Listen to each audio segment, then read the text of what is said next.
Diane, sois la bienvenue, je t'en prie, la scène est à toi. Merci, bonjour.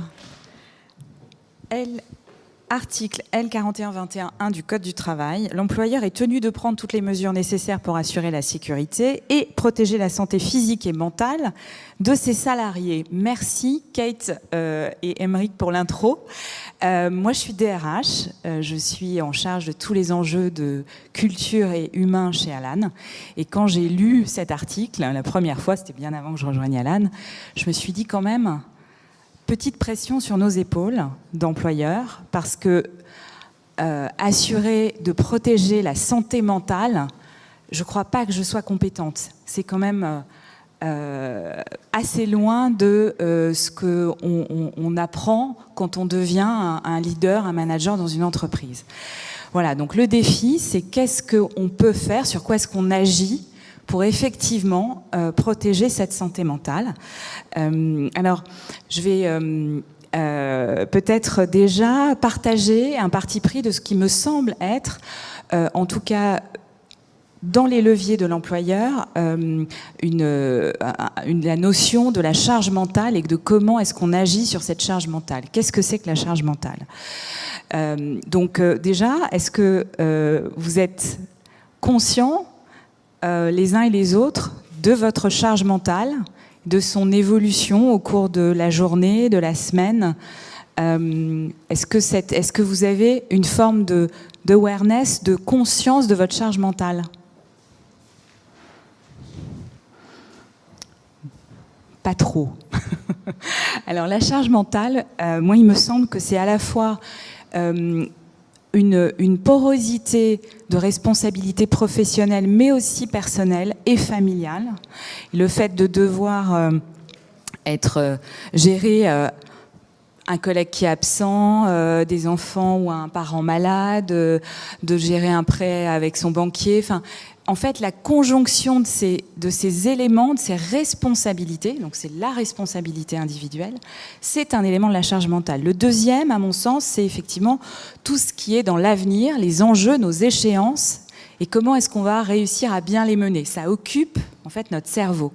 Et puis le troisième, c'est celui de la relation aux autres. Parce qu'en définitive, ce qui peut parfois nous freiner, nous angoisser, nous mettre en doute, ben c'est ce qu'on perçoit, on vit comme étant des comportements qui nous bouleversent, nous mettent en doute, nous agressent, les comportements toxiques. Qui n'a pas eu à gérer un boss qui micromanage, un collègue qui fait de l'ironie, un autre qui vous parle pas ou qui vous ignore. Bon, bref, je passe là-dessus, mais en réalité, ça occupe une partie de notre cerveau. Et donc, l'employeur, à un moment, il a une responsabilité d'influencer sur comment on travaille ensemble, comment on régule les relations dans l'entreprise et quelle culture on met en place pour justement influencer et faire baisser cette charge mentale. Alors, je vais juste dire un mot d'Alan parce que nous sommes un acteur de la santé. Notre ambition, et pardon pour le franglais, notre ambition c'est de transformer le système de santé en partant de la personne, de l'humain, donc changer le prisme à partir d'un constat qu'effectivement ce système est, on en a beaucoup parlé ce matin, donc je ne vais pas rentrer dans les détails, mais n'est plus adapté à la réalité de ce qu'on en attend. À la fois pour les personnes, pour les professionnels et pour les entreprises. Et Alan propose un service intégré de santé autour de l'assurance, mais dont le maître mot est la simplification, la fluidité d'expérience, tout ce qui a déjà été assez décrit ce matin. Donc voilà, on est un des acteurs en tout cas de cet enjeu-là. Et en tant que DRH, on vit, moi voilà, j'accompagne cette entreprise dans une hyper croissance. Donc on revient à mon sujet de la charge mentale, c'est-à-dire que quand on est dans une entreprise qui est dans un développement en 5 ans, voilà, les chiffres, et en fait, ça s'est produit en 5 ans. Donc on est passé, moi en 18 mois, l'entreprise est passée de 160 à 420 personnes. Donc effectivement, il y a une charge mentale significative. Alors, pour revenir, et mon propos c'est de partager avec vous, comme on est une entreprise assez singulière, et Émeric et Kate ont parlé un peu plus tôt de l'hybridation des modes de travail, de comment est-ce qu'on finalement on fait le pari de la confiance, comment est-ce qu'on peut adopter des modes de travail qui privilégient justement la liberté, l'autonomie, la responsabilisation. En fait, tout ça, c'est vraiment au cœur de notre culture d'entreprise et ça démarre d'une symétrie d'attention. C'est-à-dire que quand on dit, on part de la personne et on conçoit un service qui va lui simplifier la vie, dans l'entreprise, notre fil rouge, c'est en permanence de chercher comment travailler ensemble de façon plus fluide, plus simple, laisser de la liberté, de l'autonomie et partir du principe que l'intention de l'autre est une intention bienveillante et lui faire confiance par défaut.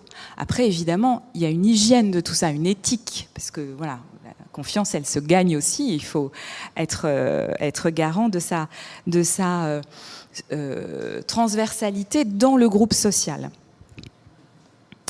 Alors,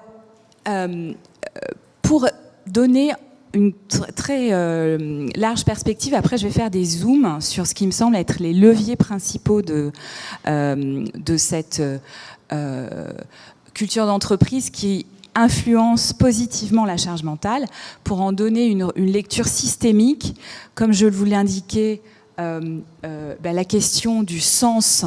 Nous sommes un acteur de santé, donc ce que disait Émeric tout à l'heure, le fait d'avoir une mission, que tout le monde se retrouve dans l'entreprise autour de cette mission de servir d'abord nos assurés.